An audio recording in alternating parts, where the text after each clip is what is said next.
On a wonderful day. My name is Dr. Boyce Watkins. I want to say welcome to drboycetv.com, the home for intelligent Black people. Today we have a really interesting topic. It looks like Rhode Island wants to give reparations to white people. I don't understand this. I talked to Dr. Claude Anderson about this last night, and he said, in his words, he was pissed off to the height of pistivity.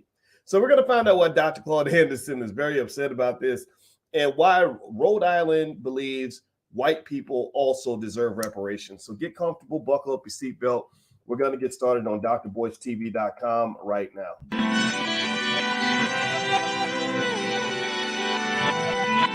Here we are, clan the isms, cataclysm, great. Our people out here struggling, trying to make it in this state. Everybody out here doing it, but we the ones who late. Now family, we the ones who gotta delegate. Get that money in the power, never be fake. Stick to co-sign for 3. What did he say? Create jobs, support our own. Educate the same and buy back your home. Got 3 degrees, triple 10. 3 PhDs, now we on the CNN. DBTV, let's talk about negligence. Ignorance is bliss, but we can turn it to intelligence. Believe none of what you hear, half of what you see. Let's break it down here on Dr. Boyce TV. Here we are.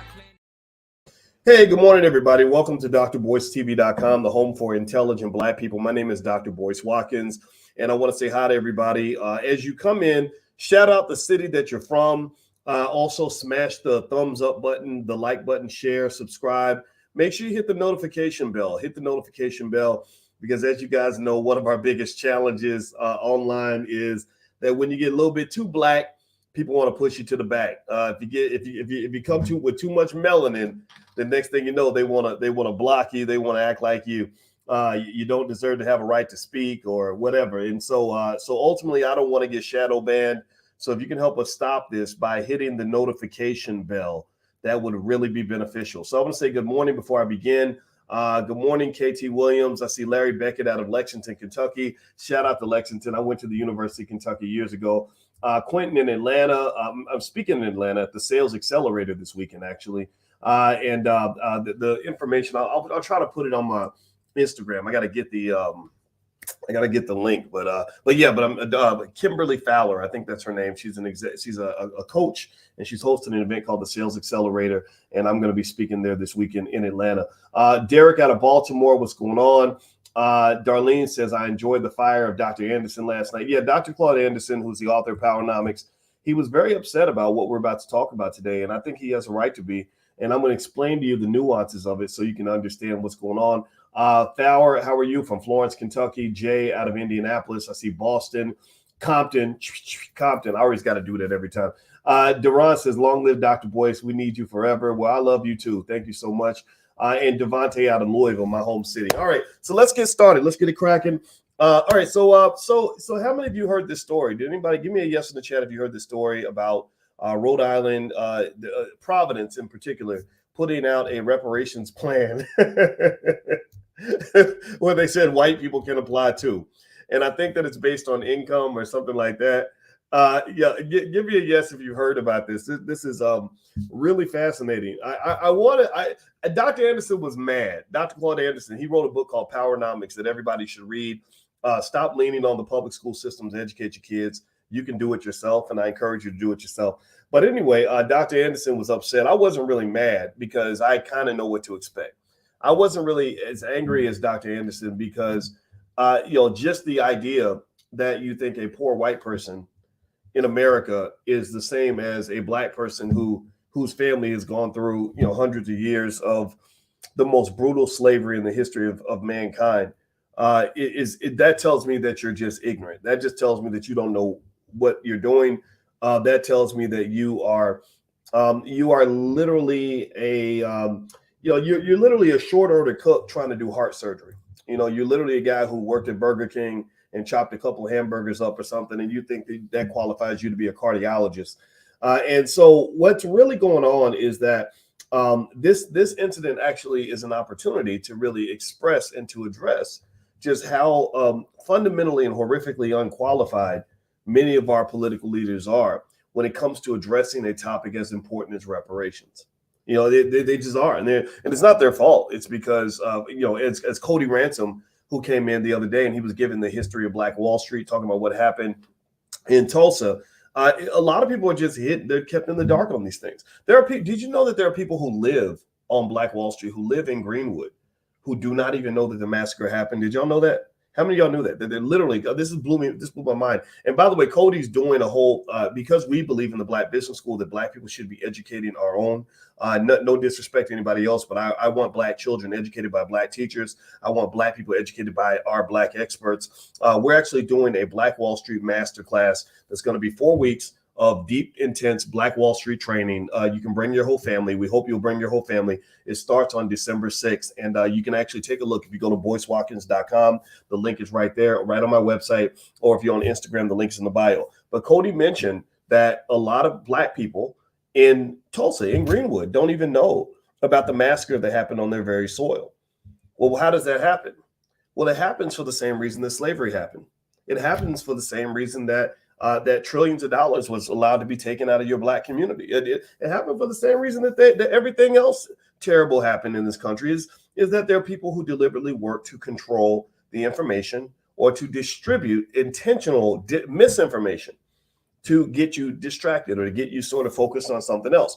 A lot of you don't even know. I want you to process this. Give me a yes or no. Let's start here. Let me ask you a simple yes or no question. Y'all know how I am. I'm a mathematician, so I like to show you how 2 + 2 does equal 4.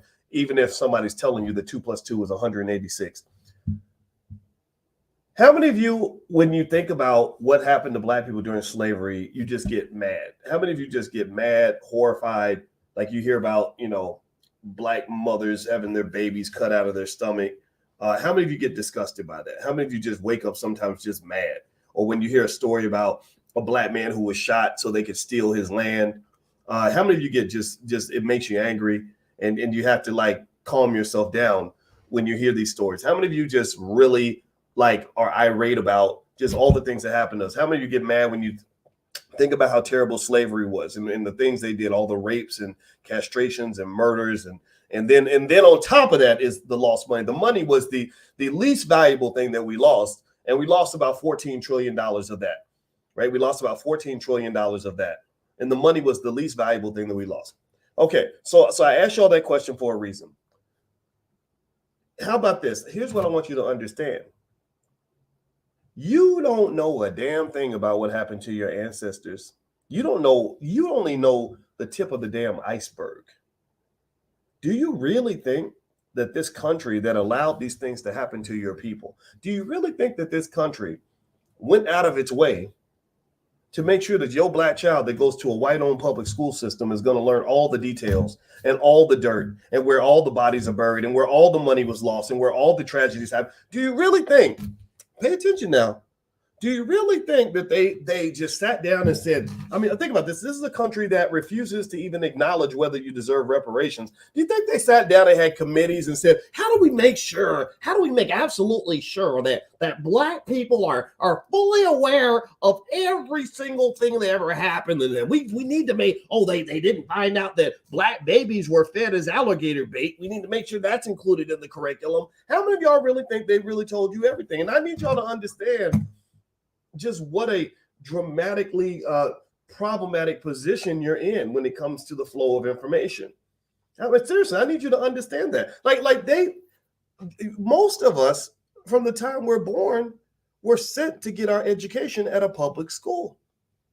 You didn't go to no Afrocentric school where you learn from people like Cody Ransom or Dr. Claude Anderson or a Louis Farrakhan type that was really going to tell you everything about everything. You didn't go to a school like that. How many of y'all went to a damn public school like me, had some white lady teaching you every day who didn't even like you, didn't even understand you? I was in detention every single week. So school was like prison for me. I hated it. Right. And learning a bunch of stuff about how wonderful Europeans were. And George Washington was really a good guy who was just misunderstood and all these other things. Most of us went to these public schools. So what I really need you to pay attention to is not, I don't want you to look, there's 3 levels to knowledge. There's the known, the things that you know, that's a tiny piece of your knowledge. Then there's the unknown that you know about, right? That you know that you don't know a few things. That's massive. That's big. That's the big part, because you don't know a lot more than you actually know. And then there's the unknown. That's the most gigantic part of the whole process. That's where you're not even looking for a smoking gun because you didn't even know that there was a murder that even happened in that location. You're not even looking for evidence because you don't even know that a crime took place. So what I'm saying to you, and I'm screaming through the voice of my ancestors right now, and I'm telling you to accept the idea that you probably don't even know about 99.9% of the most horrible things that happened to your people during slavery, Jim Crow, mass incarceration, and all the other things this country has put you through. You don't know. You'll never know those stories. They're buried. They're dead. Nobody wrote them down. So that's how I see all of this, right? And this is what really makes me a little bit cynical about whether or not this country or any city in this country or any politician, including Hakeem Jeffries, who I'm actually going to talk about Hakeem in a minute. I'm not going to talk about him in a negative way. I'm going to talk about him in an honest way. None of these people are really going to get you what you need. None of these people are really going to be in a position to do the kind of work necessary to get what you actually deserve. So we're going to talk about that. But before we do that, do me a favor, hit the thumbs up button, thumbs up, share. Make sure you hit the notification bell, subscribe, and all that good stuff. And I got to mention real quickly, if you'll allow me to, a Black-owned business that sponsored this podcast. There's his website, and there is a brother. His name is Fahim Abdul Razak, and he is an artist. And he actually created a conscious hip-hop album called Platinum Shackles. And it's sold directly at the URL that's on the screen. And he says the songs address many of the issues that appear on the platform. And also the album addresses how hip hop was weaponized to destroy our people through death culture. So I want to give a shout out to this brother for being a sponsor on the podcast and sponsoring the shout out. If you have a Black-owned business and you'd like for me to shout you out, just go to drboycefinance.com. That's drboycefinance.com. You support us, I'll support you. And I hope everybody will go to this website on the screen. I know it's kind of a long URL. But I hope you'll go look up this Platinum Shackles album because this brother sounds like he's really trying to do good work, and we got to support the artists we love as opposed to just complaining about the ones that we don't love. Okay, all right. So anyway, let me dive into this a little bit more. So yesterday, Dr. Claude Anderson came into the platform and he was talking about this whole situation with Rhode Island and this whole scenario of what's going on with this reparations plan. I'm going to read a little bit of it to you. Revolt wrote an article about it. And they are, let's see here. They said that the reparations program in Rhode Island will allow its white citizens to apply for access to the funds. Mayor Jorge Elorza approved a $10 million budget for the Providence Municipal Reparations Program in November. So he approved a $10 million budget. Okay, let's just say this, even for Providence, even for one city, how many of you think $10 million is an impressive amount of money for 400 years of, rapes, castrations, mutilations, property being stolen, wealth being stolen?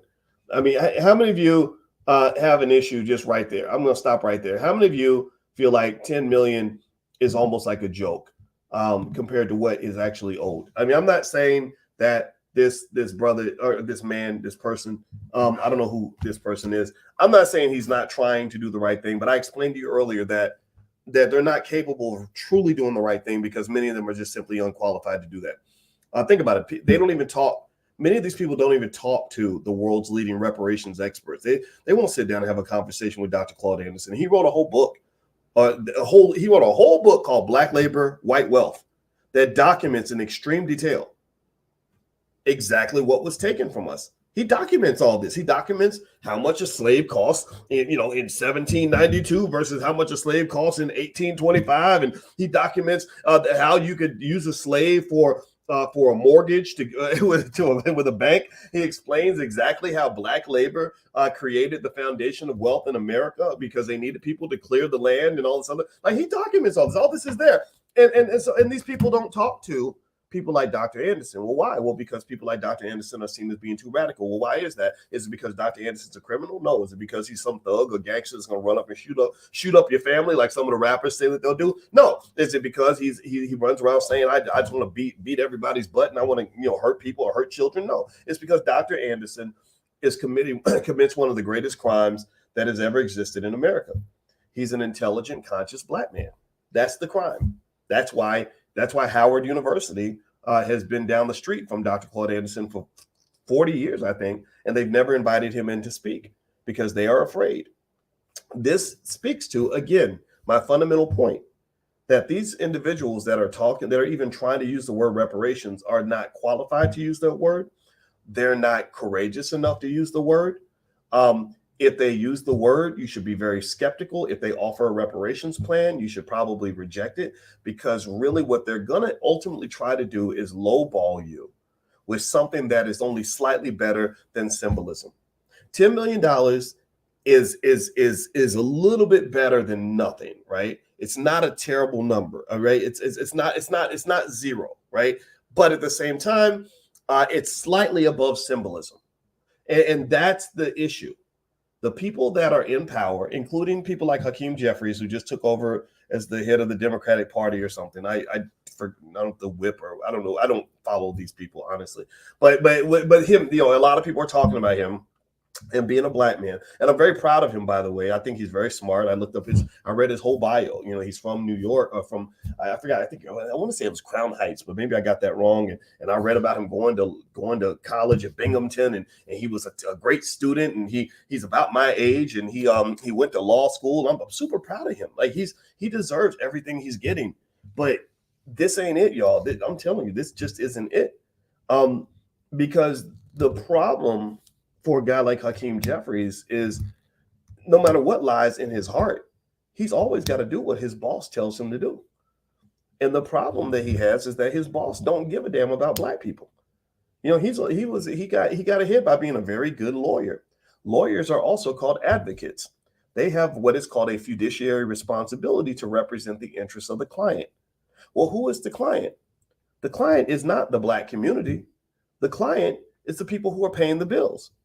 So Hakeem Jeffries is going to have to go out and pass legislation that advocates for the client. The client is the Democratic Party and all their, $1 billion donors. A lot of his money comes from Wall Street. He's going to do a very good job advocating for their interests. The ability to advocate for the interests of black people requires a level of independent wealth and power that he does not possess. Asking him, somebody like him, even putting that pressure on someone like him, or even a Barack Obama, to do something that's significantly going to elevate the condition of the black community is like going to your cousin who works at Burger King and saying, I want you to spend the time on your shift cooking food for the whole family. Do Burger King employees spend 7 hours on the job making burgers for mama and their cousins and their little sister? Give me a yes or no. Is that what they're going to do when they go to work? Are they? No, the answer is absolutely not. They're going to spend that time making burgers for the client. The client is the customers. The client is, and they're going to be working for the boss and serving the client. They're not there to serve you. They're not there to get, they might sneak you a little, they might be like, hey, I'm gonna get you some order of fries. My boss is going to let me take home a couple of Whoppers today. I'll bring you a Whopper, dog. I'm gonna bring you a Whopper, right? So they're gonna try to look out for you. Don't get me wrong. I'm not saying your cousin wouldn't try to look out for you. You know what I'm talking about. He might even steal for you, right? If he's really bad about it, right? He might really like sneak a extra burger in the bag to make sure you're good, but he can't feed the whole family. He's not in a position to do that. He's not the one that has the resources to even pull that off, because Burger King is not his restaurant. He is an employee. He works for the boss. He's serving the client. You ain't the client and you ain't the boss, and neither is he. He's just a Negro in a uniform. So a lot of y'all are looking at Negroes in uniforms and somehow mistaking these individuals for authentic black leaders. They can't be black leaders. They're not qualified, and they don't have the power to do that. They don't have the resources to do that. Nobody ever prepared them or trained them on the significance and the importance of having independent black wealth and power as a fundamental attribute necessary to really lead and advocate for the black community. In order to be a leader for the black community, you must be in a position where black people can be the boss and the client. That is, you have to be in that position. Hakeem Jeffries is not that guy. He's an employee of the Democratic Party who just got a raise and a promotion, and I'm really happy for him. You know, like seriously, I'm happy when my cousin gets promoted to like assistant manager at Papa John's or something. Like, I think that's really cool. Good for you, bro. Man, you're doing better. Like, since you got out of jail, you're really working hard every day. I think that's great. But that don't make him Mansa Musa. That don't make him Malcolm X. You know, so I think that when you're having the conversation about reparations, we have to educate ourselves on what that conversation is even supposed to look like. We have to really talk to ourselves and say, what does Black power actually look like? What does a Black leader actually look like? What does a real reparations package actually look like? What should we actually say when we demand our reparations? But before I get to that point, do me a favor, hit the thumbs up button, thumbs up, share, subscribe. I want to mention, by the way, I hope you guys will join us on December 4th. My wife, who's a therapist, we have the new Black Financial Therapy Department in the Black Business School. You guys know I'm really proud of the Black Business School because again, we have independent wealth and power. We don't take corporate sponsorship. We don't take money from the government. And we've worked with Black scholars and thinkers who care about the community, like Dr. Claude Anderson and others. And we're really getting it done. And so we've actually educated millions of our people on economics. So one thing that we did was I got together with my wife, and loving a Black woman and having a Black woman by your side is critical to being successful, in my opinion. And so what we decided to do, since she's a licensed therapist and a full professor of social work, we created the world's first Black financial therapy department in the Black Business School.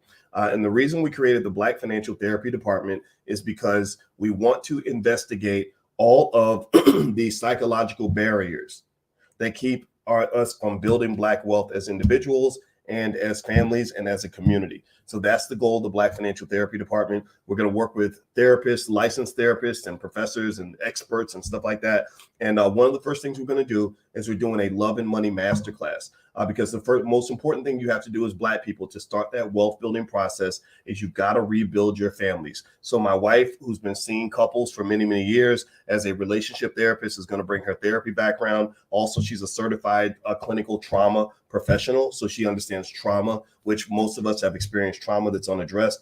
And I have my PhDs in finance. So we're bringing the best of both worlds together and doing a collaborative album, so to speak, where we're going to do a Love and Money Masterclass. It starts December 4th. If you're interested in joining us in this Love and Money Masterclass, just go to boycewatkins.com. You can see it's not too late to join. And all the materials, all the slides, all the presentations, all the workbooks. And believe me, we got a stack of materials this deep. So we hope that you'll bring your partner, bring your kids. It's all about relationships, not just romantic relationships, but relationships with family, children, parents, cousins, everybody. So if you're interested in joining us on December 4th, just go to boycewatkins.com. The link is right there. All right. And I'm really excited about that. I'm super pumped up, and I love working on things with my wife because I feel like that's my superpower. That's my power base. You know, working with intelligent Black people. That gives me a lot more ability to get things done than, like, you know, I don't know, being an employee or something. Like, no disrespect to that, but that's not been the most power position I've been in. When I was at Syracuse University and I was on the faculty, I didn't feel empowered. But when I'm working with you, I feel more powerful than I've ever felt in my entire life.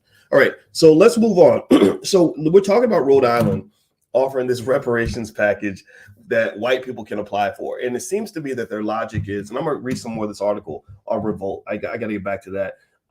They said in August, the Providence Municipal Reparations Commission elected not to issue direct payments to residents. Of course they didn't. They don't want to give money to people.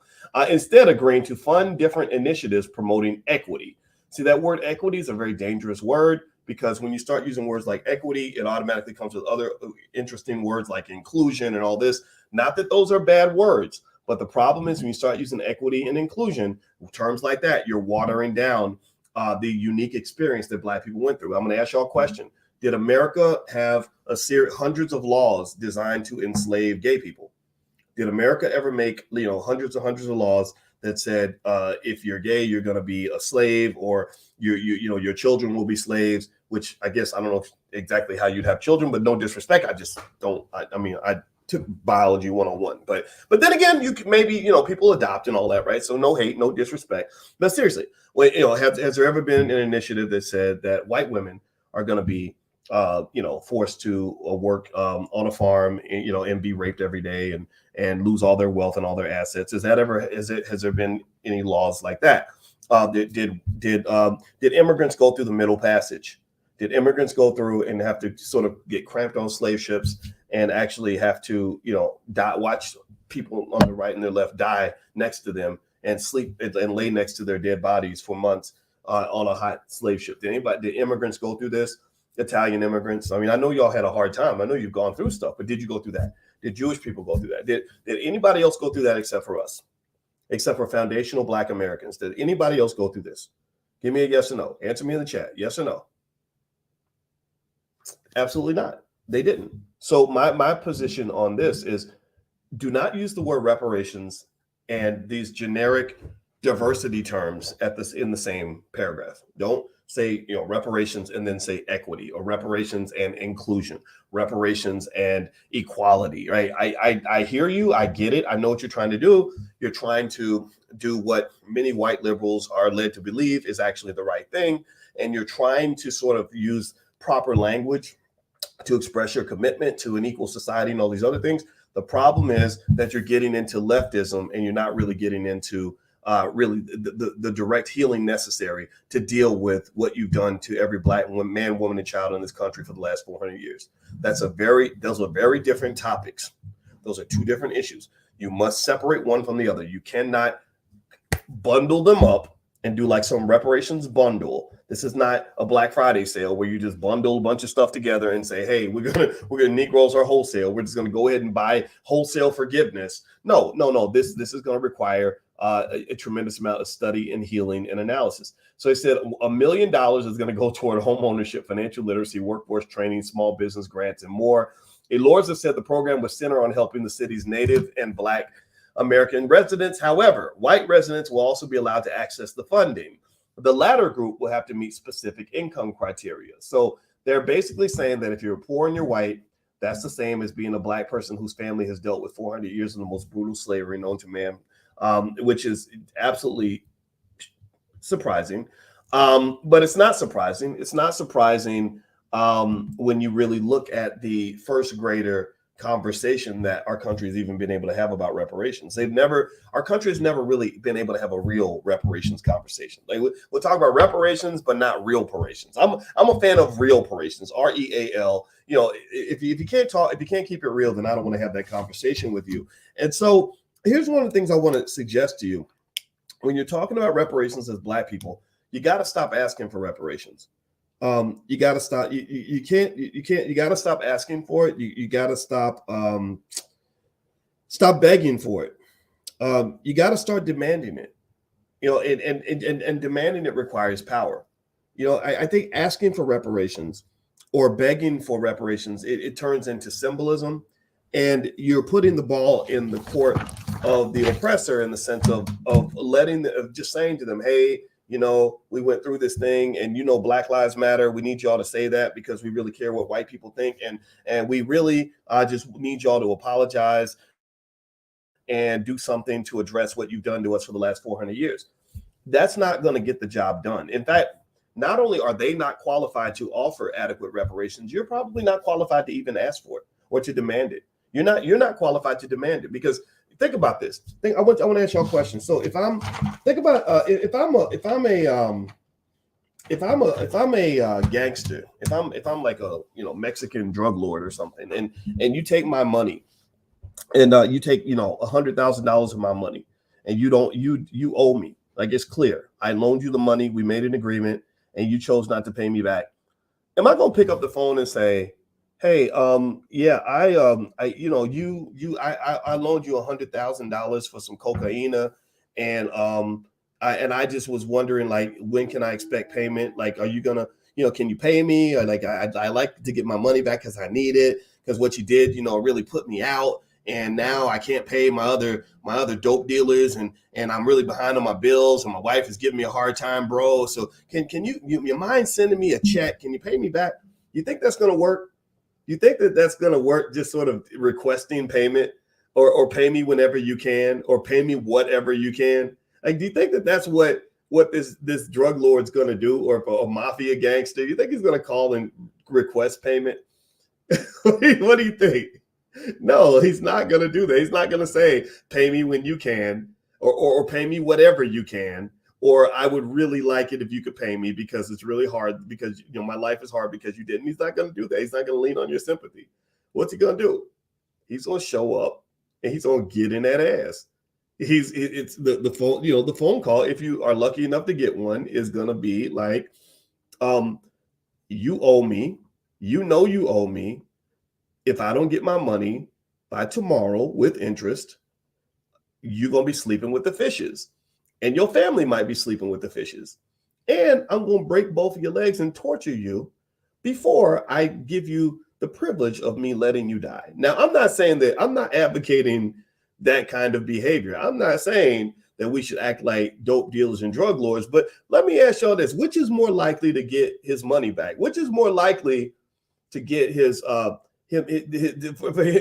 which scenario is more likely to make him whole financially? Asking and begging and trying to get somebody to feel sorry for him, or holding a credible threat over your head that there will be consequences? This is the point. This is what I'm talking about. Consequences. This is my point. Pay attention now. Consequences for his behavior. Which is more likely to get his money back? So here's what I'm saying to you as Black people. You got to understand that people ain't going to give a damn what you think or what you're owed or what you believe or what's right and what's wrong if you have no ability to exert consequences. In the book Powernomics, written by Dr. Claude Anderson, you can go get a copy of powernomics.com if you want to go read it. I think everybody should read it. He explains and he defines power. In the very first couple paragraphs, he basically says power is the ability to pursue your agenda despite the opposition of others. Why does he start that book by defining to you what power is? Because as Black people in America, you're not used to having power. Some of you don't even know what power looks like.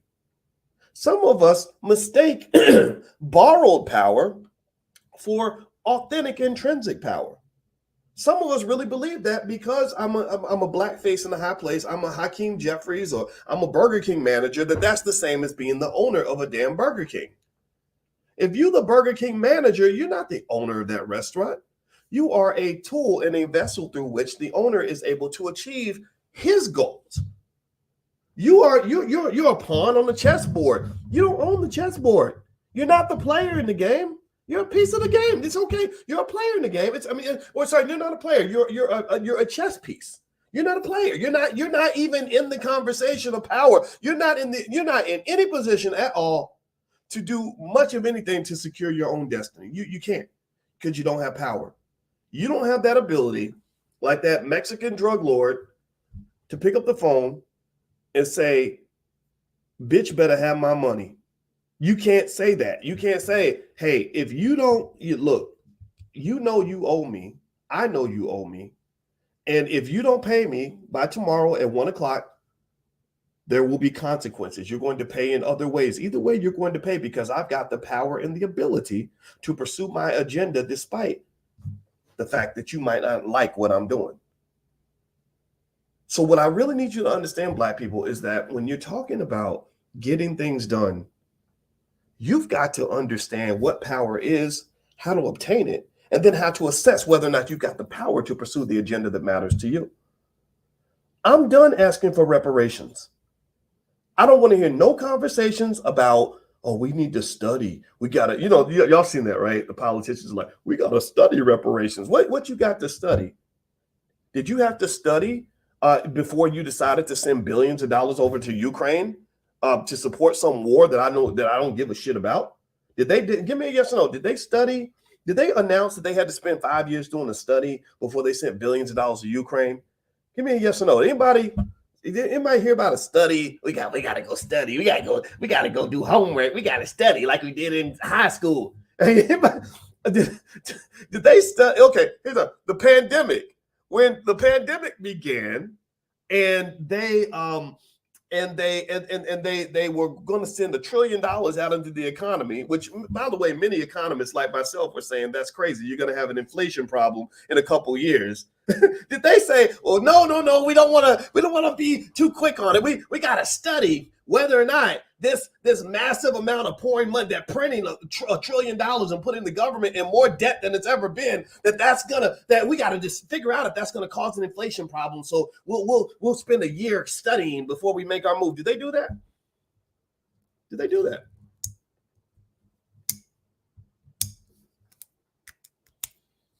I'm asking, give me a yes or no. Did they spend any time studying before they sent that money out into the economy? When they were trying to tell everybody to go get those jabs, those jabs that made $100 billion for pharmaceutical companies.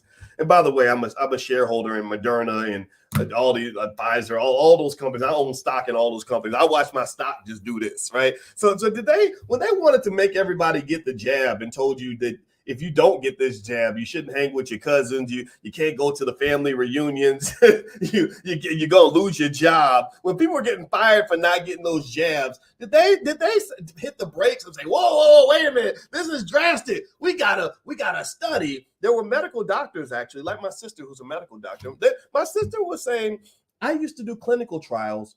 You have to study these things for many years to see what the long-term side effects are. This is what my sister said. And this is why my sister said, I don't trust none of this stuff. And she's a smart medical doctor. Did they spend any time studying before they forced everybody to get that shot?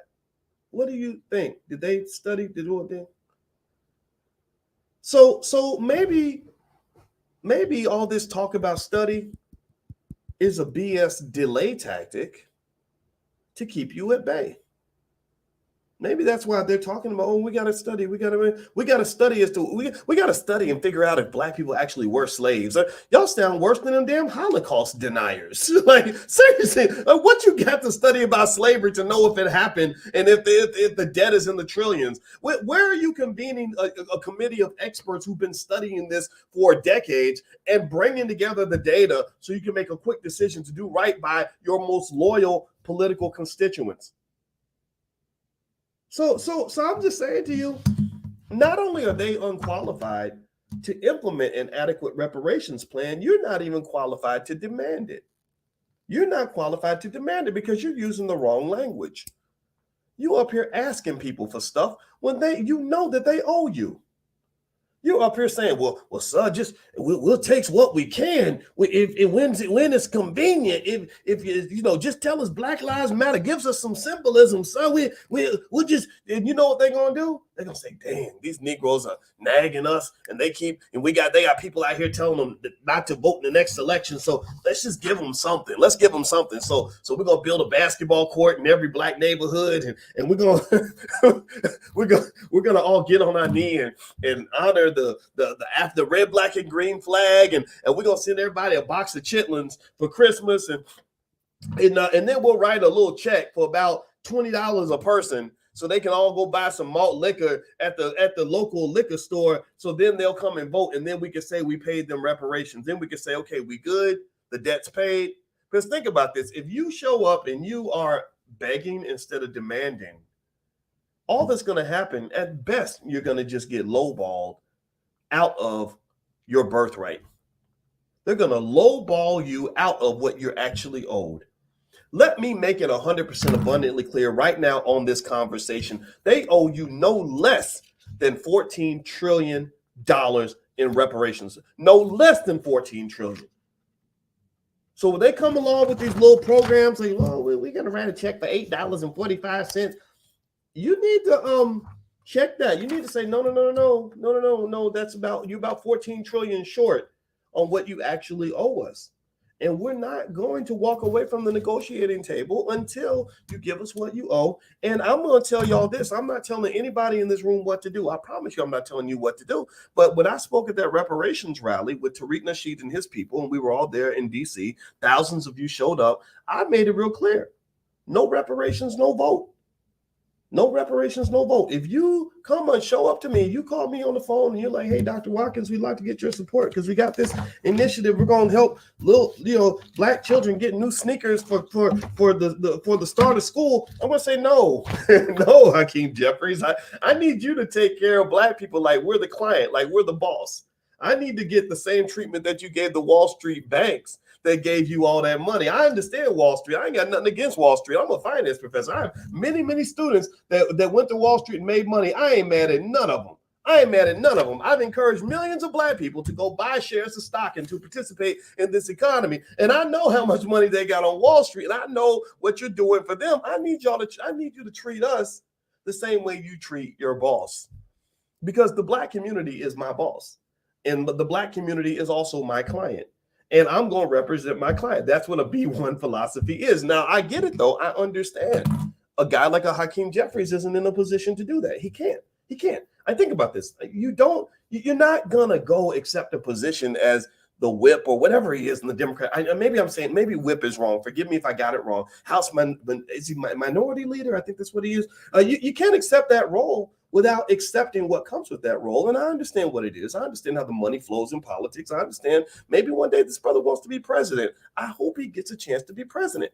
In my mind, I'll feel as good as I feel when I hear about a relative who got a job as a manager at Exxon or gets a chance to be vice president at a Walmart or something or at a Bank of America. Like, I think that's cool, but that's not the same as them telling me that they own Bank of America. That's not the same as them telling me that they even own a small bank. There are differences there, right? So I think that in order for us to really assert our power, we've got to know what power looks like, and we got to know where the power really is.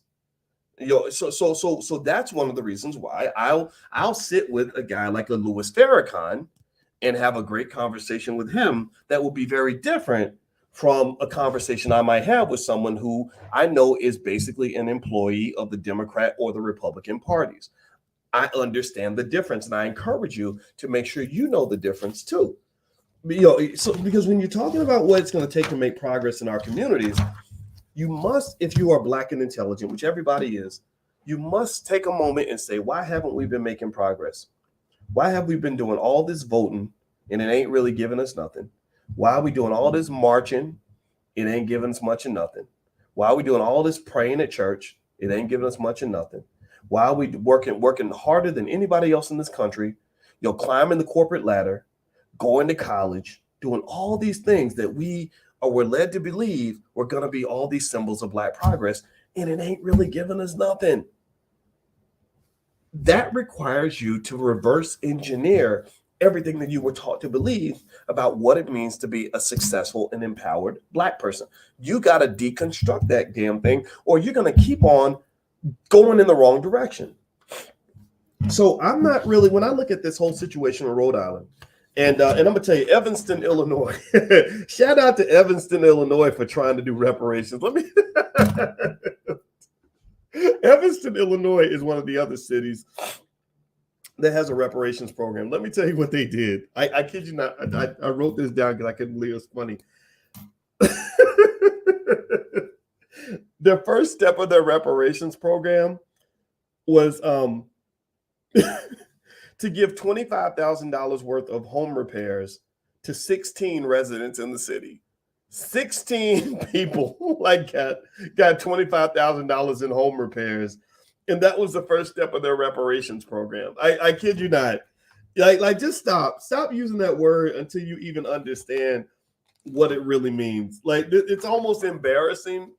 I'm embarrassed for you because I feel like they're trying to do the right thing. I really do. I think that they're really sort of trying their best to sort of, they're trying their best to it's not really their best, but they think it's their best, right? And that ain't it.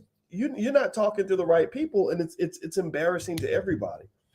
So that's it. That's my 2 cents on the topic. If you want to watch the conversation I had with Dr. Claude Anderson, just go to drboycetv.com. He was on here yesterday. He had a lot to say about it, and I encourage you to read his books or even buy his books for Christmas and give them away. We got to educate our own. We cannot keep relying on failed public school systems to educate our kids.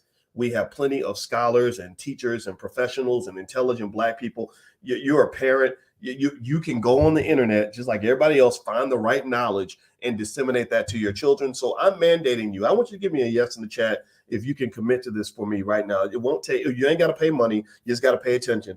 I need you to give me a yes if you are going to be conscious about taking over the educational process within your household, within your life, and within your family. I need you to give me a yes in the chat if you're going to intentionally, with intentionality, be the primary source of education for the people that are within your sphere of influence.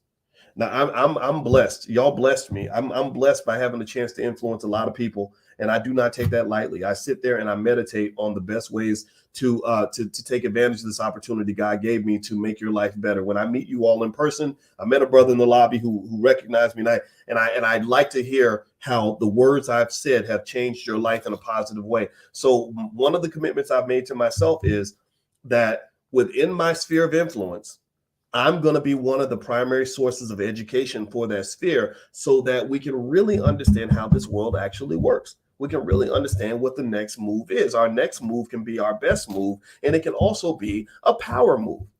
And I need you to also understand that everybody ain't going to like it. And it's okay. They're not supposed to like it. Nobody likes it when you say, hey, I'm done serving you and I'm going to start serving me.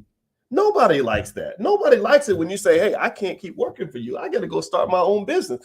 What boss is going to be really happy about that? Do you think when Ray Charles told the record label, hey, I want to own my own masters, they were like, oh, that's great. That's wonderful. We're so happy for you, Ray. No, they're not going to be happy. At best, you might get, I don't like it, but I understand. That's what I'd be doing if I was the best singer, one of the best singers in the world. I'd be trying to own my own masters too, but I didn't tell you that because I was hoping you'd let me own your masters, right? So people aren't going to be happy when you show up and you really understand what a power move actually looks like. But here's the thing. You got to stop looking for these people to love you. Stop looking for love in all the wrong places. You look for love in all the wrong places. That's not love. That's toxicity. That's going to turn into a pimp hooker relationship. That ain't real love. That's fake love, right? You love yourself. What you'll get instead of love is you're going to get something 10 times better than love. You're going to get respect. You're going to get respect. That's why, the hardest, most gangster KKK members were able to sit down with the Honorable Elijah Muhammad and say, I don't like this nigger, but I respects him. He takes care of his own people. He's looking out for his own, and that's what I do over here, so I respect him. That's why Dr. Claude Anderson has had meetings. He sat down and had meetings with Strom Thurmond, and they negotiated man to man. And Strom Thurmond didn't like him, but he respected him.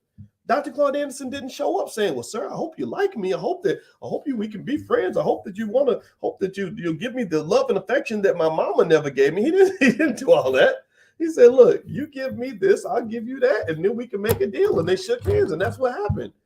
So let's stop looking for love, and let's start looking for respect. And in fact, you don't look for respect. You don't ask for respect. You command and you demand the respect. And then you'll notice things will start changing. You'll start getting what you want. Okay. All right. So long story short, I'm going to head on out, guys. It was great to see you. If you could you please hit the thumbs up button, thumbs up, share, subscribe. The Love and Money Masterclass with my wife starts December 4th. You can sign up at boycewatkins.com. We're also doing 2 days after that, Cody Ransom's Black Wall Street training occurs after that. Cody is great to learn from because Cody doesn't just tell you the story of Black Wall Street. He actually explains how it was built and the characters and individuals that developed it and what was going on there. I mean, it's amazing. This brother is so amazing. I was so happy that he came to join us in the Black Business School. And I know you're going to love it. So if you'd like to participate, just go to boycewatkins.com, or if you're on Instagram, you can hit the link in the bio. And one more shout out. I'm gonna put this brother's URL on the screen.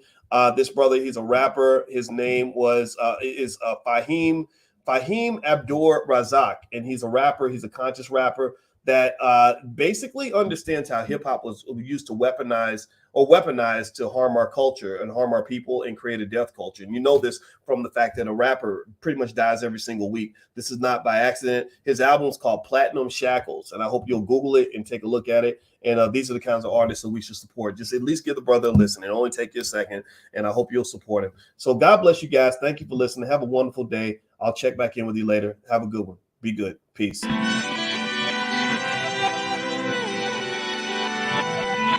Here we are, clan the isms, cataclysm great. Our people out here struggling, trying to make it in this state. Everybody out here doing it, but we the ones who late. Now family, we the ones who gotta delegate. Get that money in the power, never be fake. Stick to cosign for 3. What did he say? Create jobs, support our own. Educate the same and buy back your home. Got 3 degrees, triple 10. 3 PhDs, now we on the CNN.